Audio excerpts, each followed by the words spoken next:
Hey everyone, welcome back. This is Lucid. In this episode, we are going to be doing Pretender design, and I'm going to just start off with a really quick summary of last episode, which was the National Overview. Basically, we have sacred super combatants and thugs, which we can recruit in our forts. We have no sacred troops. We have situationally useful kind of scales troops. We have demons that are going to spawn and cause unrest, and thereby kind of reduce our income in certain forts. We have reduced income on top of that because we just get 25% less income than everyone else. Our free spawn in general are not sacred. They're kind of just normal troops. You get the very rare occasional sacred free spawn. But a lot of our conjuration summons are sacred. So basically this is a nation where we're probably going to need to take a bless. These guys, especially later, do not need a bless, though a bless can make them more economical. These guys kind of need a bless to thug out. Otherwise they kind of are going to take a fair amount of items to really thug out. Or, gems in terms of putting up the spells you're going to need with this, like, Mist Form or whatever. You won't be able to do that with one path. You'll need to add gems. But with a good bless, these guys can kill basic PD pretty easily. So, anyway, on one hand, we want a defensive bless for these two guys. They really love a strong defensive bless. But for a lot of our conjuration summons, like the Tengu, and then the Sikome, these guys definitely like an offensive bless. So there's a bit of a conflict. Which bless do you go after? Ideally, you get something that's good for both. If you end up choosing to expand with Dione, which is what we're going to do, you kind of need a bless for it. It's pretty tricky to expand with these guys without a bless. And you probably need an awake bless. You could potentially try to jack up these guys' defense skill, and take something kind of like imprisoned. I think that's probably a mistake, but you could try it. Potentially with a lot of defense and blood surge, and then maybe a couple other things which would work on them. It may all kind of play out where they kill enough stuff before their defense gets harassed down, and then they use fear to rout people, but that feels pretty gimmicky. But potentially, if you take a lot of other things on an imprisoned Rainbow Bless, it could work out. I haven't really tried it. That would be interesting, though. But basically, so onto the Pretender design. You have basically a few options. You're going to either have your Pretender... You could theoretically have a few things. You could pick one of these rainbow chassis, because you don't really need high Dominion, because we're not recruiting any troops, just our commanders. So we don't really need, 8 Dominion points so we can max out cap Sacred recruitment. So you can go with pretty low Dominion, which means taking rainbows is not really penalized, and then you can get some kind of cool stuff. Maybe you could get one Incarnate Bless and then a bunch of different, other kind of cheaper blesses, which would come with just doing basically a rainbow. And that could totally work. Especially if you took this guy. Regen's pretty good on your Dione, but less good on your other units which you summon, which are kind of just going to die when they get hit. But then you could add in some kind of cool stuff, give them... Some of you guys already have magic weapons, so that's probably not going to help much. But, you could throw on, magic resistance. That's going to be nice, because a lot of them are demons. You could do blood surge. And then for death, we could just throw on Stygian Flesh. Get up to 5. This guy's going to need to be awake, because we've got 2 of these. And then you can tank some of your scales. But anyway, you could use one of these guys. I haven't really checked, see what's optimal. But that's one strategy. Use the rainbows, and then if you get a rainbow and you're going for kind of less really good incarnate blesses and kind of more of the cheaper stuff, you can have them run around in site search or research. You're probably going to want to have them research. But if you're going to be having them do that, you definitely want to consider the immobile chassis. And these guys basically are going to have higher base dominion. They're usually a bit cheaper if you want the paths on them that they come with for your bless.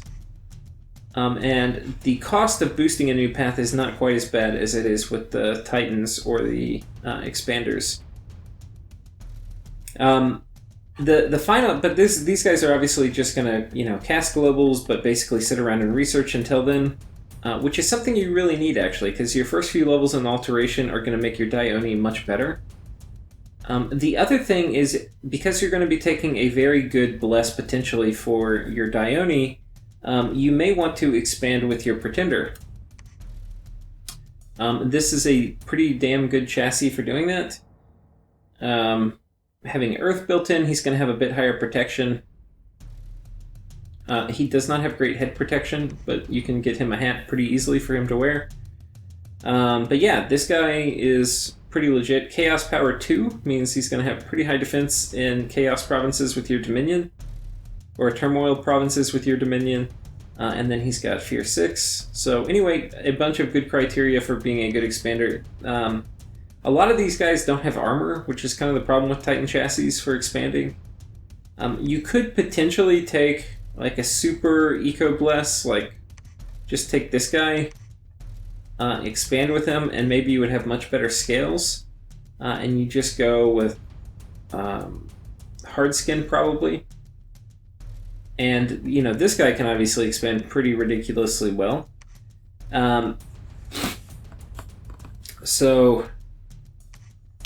you can have him just run around, and he'll be able to go in the water because he's amphibious, so that will get you into the ocean, which your Dione can follow in later. But anyway, you can see this is going to generate a ton more points than otherwise we would have. So this is if you want to do something where you're going to have much better scales, like you're going to take growth. Maybe you don't tank productivity as much. And you take some luck.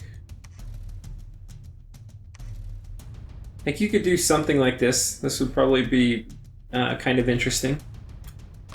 Again, not sure if the scales picks are optimal here, but I think you could use Dione for expansion with hard skin. I haven't tested it, so it's definitely worth testing. But pretty likely they probably need hats. So that's kind of the problem with Dione, is they have no hats on. So their head protection is really low. So they only have to get hit in the head a few times, and then they're out of commission. This will help with it some, but I don't know if it's going to help enough.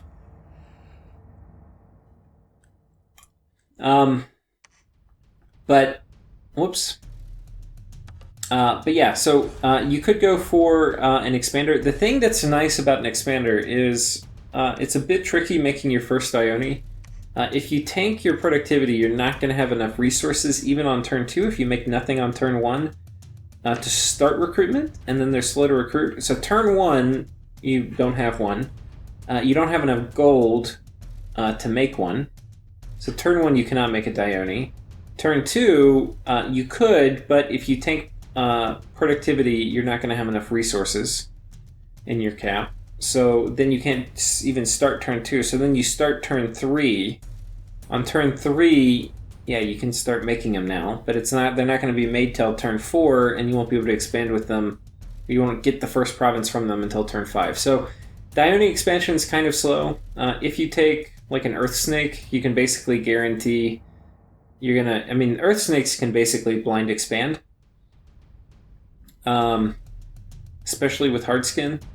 So you're basically going to be able to recruit one of these turn 2 if you wanted to. But that's kind of one of the reasons for picking an expander, is it gives you a bit of a faster start. And they're going to just be getting kind of one province a turn for the rest of year 1. So you can be really big if you get an expander. We'll kind of flash up here what you could do. So he needs to be awake. Death, we don't really need anything here for death. I think what we're going to do for this particular one is we'll get awe, because that's really good. And then we'll do... I think we'll do the hard skin. Yeah. I think we'll do hard skin here. Could also do fire shock resistance. Eh.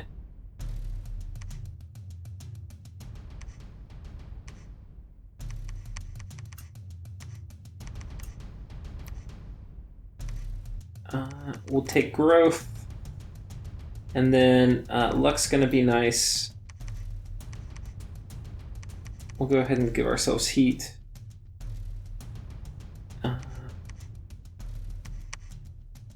So something like this could work. And this guy's basically going to be expanding turn 1. And with awe and hard skin, he should do just fine. I mean, he's going to have a little low head protection. It will be 12 or 13. So anyway, it should work. But yeah, if you want to do a Titan chassis, you can do this. You can dream up a bunch of different combinations. So anyway, I've been kind of talking for a while, but not showing you the actual build we're going to do. So I'll try to recreate it here.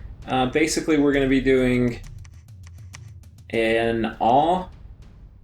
Awe is going to really help with a few things. One is if you have... well, A, it's going to be good for expansion, because it's going to keep you from getting harassed, which will allow your defense to actually kind of do some work, in addition to just basically blocking normal attacks. It's going to be good against thugs that are trying to kill our Dione. Let's say somebody comes in and they're going to attack me with magic weapons. Well, if it's like an undead dude, like a Banelord, this isn't going to be as helpful. But a lot of normal troops, which are going to get deployed against Dione, they'll have to pass an awe check before they can hit me with their anti-demon weapon, which they're probably equipped with. So it's good for that. Yeah, it's all is pretty damn good. Then fire and shock resistance. This does not help us with the expansion, but it's going to lighten up the gear that we need them to carry into battle, which is pretty cool. Shock resistance is one of the easy ways to kill thugs if they, like air elementals or thunderstrike or whatever. So yeah, there is an argument you can make to kind of kicking it up one and then going with hard skin or fortitude. Fortitude you don't really need because all your guys can do temper flesh, but I think hard skin should stack with iron skin, I believe. Not totally sure how that works, but you could do that. I think fire and shock's probably the choice here. And then on nature, we get the quite important regeneration. Awe is actually pretty good on a lot of our more fragile conjuration summons. Regeneration, not so great, because if they get hit again, they're probably just going to die. So that is something to think about. We want this guy awake. This is actually an interesting chassis because he's going to generate barbarians every month, and a fair amount of them. And barbarians having, like 100 by year 1, which is probably about how many you get with this. Maybe a little less, like 80 by the end of year 1. That is enough to help knock down a fort for an early war, which is something you kind of struggle with. So, and it can also potentially be used to kind of take some provinces that you wouldn't be able to take otherwise. And just in general, it's going to be really hard for people to trade cost efficiently against Dione and barbarians. So this is a pretty good pretender for that. Let's make this build kind of work. We probably want luck. I think we're going to take drain. Something like this. I think this is what we end up getting. But I'm going to actually, this is a Disciples game, so I'm going to go ahead and show you the pretender that we built, who's Oogity Boogity. And you'll see it's pretty similar. We've got the same bless. We do have higher Dominion. If you're playing single player, you don't need as high of a Dominion. But Lanka's my partner, and he's going to need to be able to recruit lots of Sacreds to get his early game going. So we took a little higher than I normally would. We're trashing magic all the way down to 3 drain. What that is going to do is make it where all of my researchers suck really bad. And so if we're not putting items on them, then they're basically not going to be doing much research. So fortunately I can forge a lot of boosters, but I'm going to need to get up to construction 6 before I can get a lot of the important ones, like lightless lanterns. Anyway, that's basically it. Killed a bunch of my scales except for growth and luck. And hopefully we get some good events. So this is my pretender. I'm going to show you my Disciples pretender. And then after that, we will... I think this is what it is, but I'm not totally sure. After that, I'm going to click through all of the different blesses, and we'll talk about them real quick in context of Yomi. But my partner is Lanka, and we picked this for a few reasons. We are going to do a very funny strategy with this, which I don't know if it's on YouTube. So anyway, this will add it to the, I guess, general knowledge base for people who watch Dominion's videos. But they have a pretty cool... there's the Raven of the Underlord, and there's like a dog of the Underlord. I forget what he's called. Hound of Hades, or I don't know. But they both have Corpse Eater, and they're the only pretenders with Corpse Eater. Corpse Eater is a very rare trait. It's on Abominations. Or not Abominations. I forget what they are. One of the Astral Death Summons or something like that. And it's a very rare trait, and what it means is if there are corpses in that province, you eat them and it raises your max HP by 1. Why this is particularly interesting on a Pretender God is basically their HP, you normally can't rush people with it or like attack aggressively with your Pretender because their HP gets down to like 10% of what it was, and then they just get 1 hit. This HP that you gain is not affected by that rule. So you can end up with, by like year 3 or something, I mean, you can do the math, but you can get like a 500 HP Carry-On Raven. We can empower him in fire and other things so that he can Phoenix Pyre. And then he can teleport on top of armies wearing like affliction resistance amulets and rings, like a ring of regeneration, and basically that. Drop on top of armies, buff up with soul drain late game, but soul vortex, body ethereal, astral shield, Phoenix Pyre, and blow up entire armies. And he can teleport, so it's a magic phase attack. Yeah, and just in the medium run, in the early game, he'll be pretty threatening to armies. I mean, it's not really a super combatant yet, but it will be eventually. He kind of needs a fluffer in the early game, somebody to cast something on him that will make him stronger. Like, ideally, if we had Earth access, you could have like an Earth Mage follow him around and Iron Skin him, but we don't have that. I think, okay, crowns and laurels only. Yeah. Yeah, not sure what we would put here, like the lead crown maybe. But anyway, this guy can also expand with the bless we took. He cannot take hard provinces, but he can take easy provinces. So anyway, it's kind of like just thuggy enough in the early game to expand. And in the late game, it is an absolute terror. So that is what we're going to be going with because it's funny. I do not think this is necessarily optimal, but it's pretty cool. So hopefully we get to see that. Okay, so now finally, we're going to just go through and talk about all of the different blesses we could take. So I'm just going to queue these up real quick.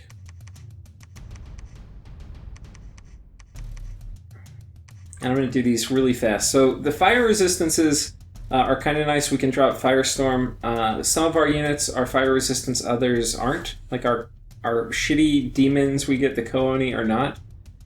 But if we're putting Firestorm up, it can be good to have this. But like our Dione and things like that, a lot of the things, aside from our Conjuration summons, are going to start out with some fire resistance. If we get their protection high enough, it's going to negate a lot of the Firestorm damage. But Firestorm is not really a super high priority for us, so this isn't super great. Attack skill is going to be very nice on our summons, our Conjuration summons. So if you're going a Conjuration summon build, you could look at attack. Fire Shield, we don't need this because our Dione can cast it. Heat Aura, kind of not very good. Flame Weapons, not great. All we already talked about. Shock Resistance is always kind of nice, especially if there's a really good player that you know is playing Kalem or another one of the strong air nations, then yeah, you would definitely want to pick up that.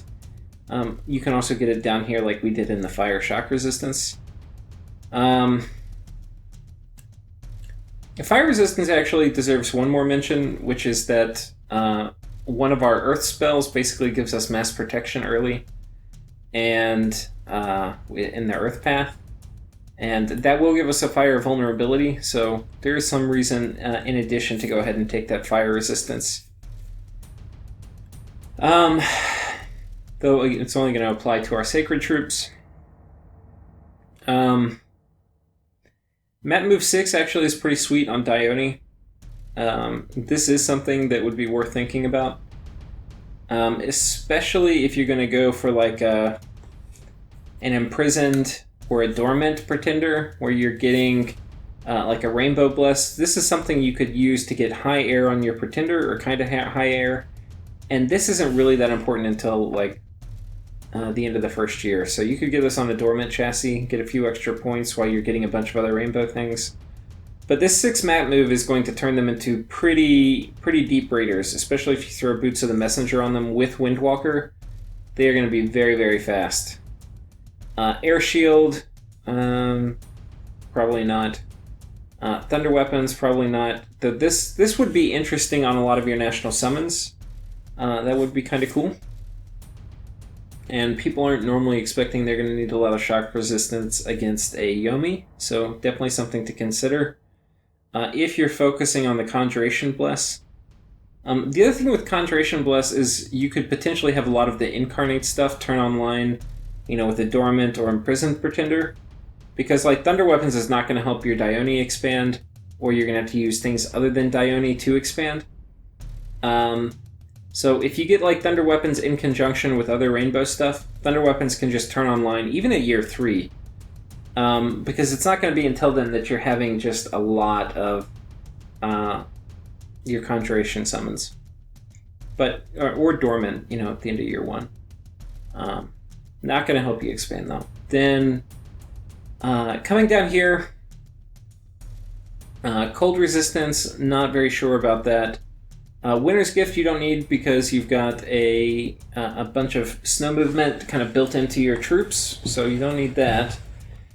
Frost Weapons, probably not. Chill Aura, probably not.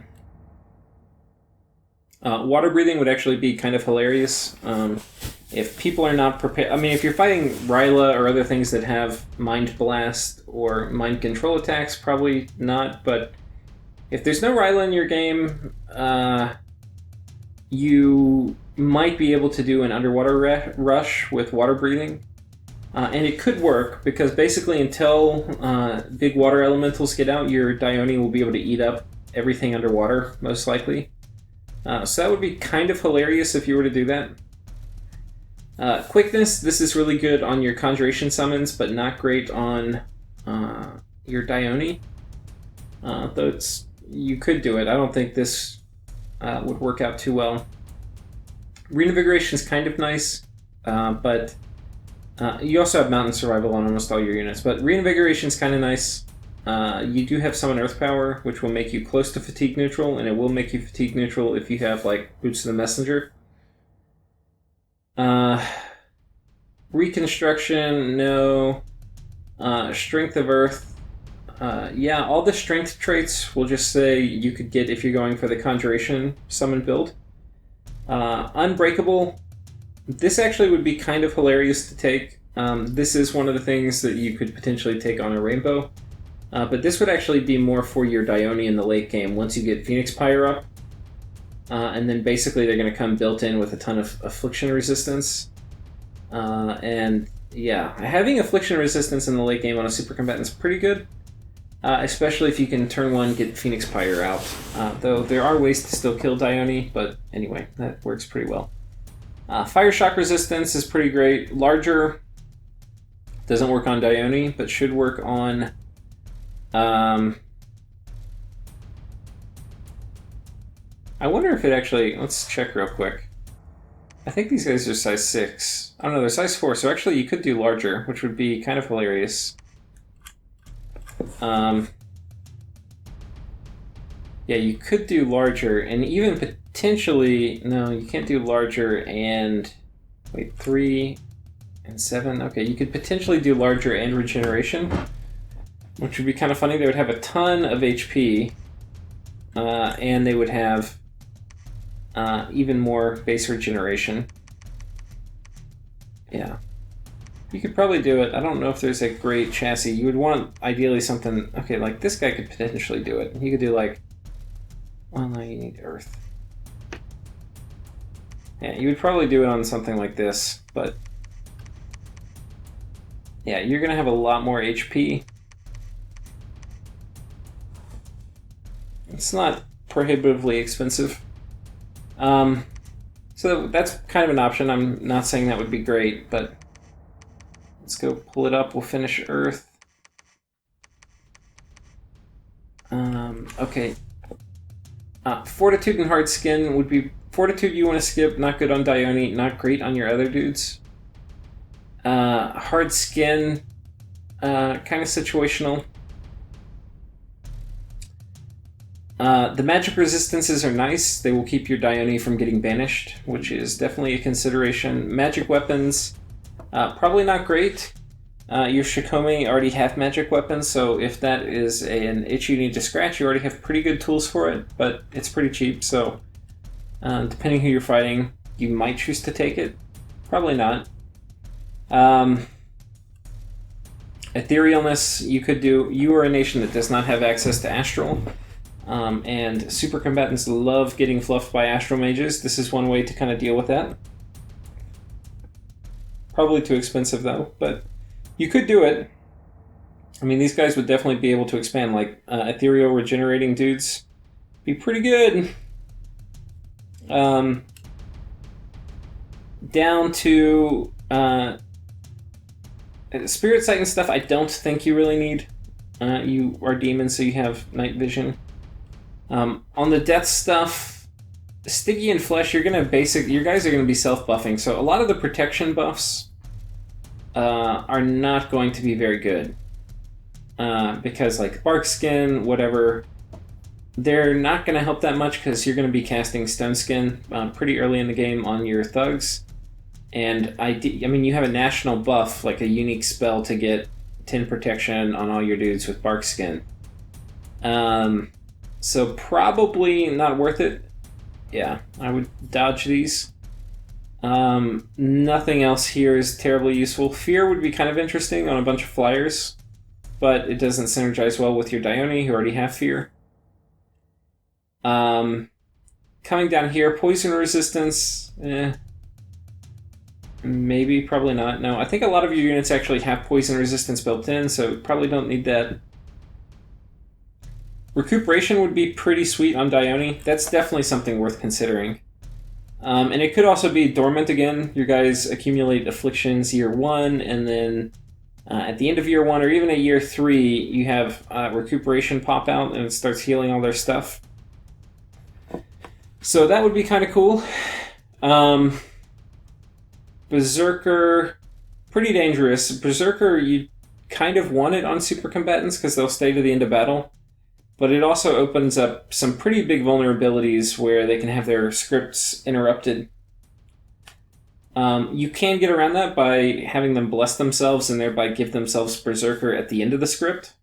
So that is an option. Berserker is really good on super combatants. This would also be pretty good on a lot of your national summons.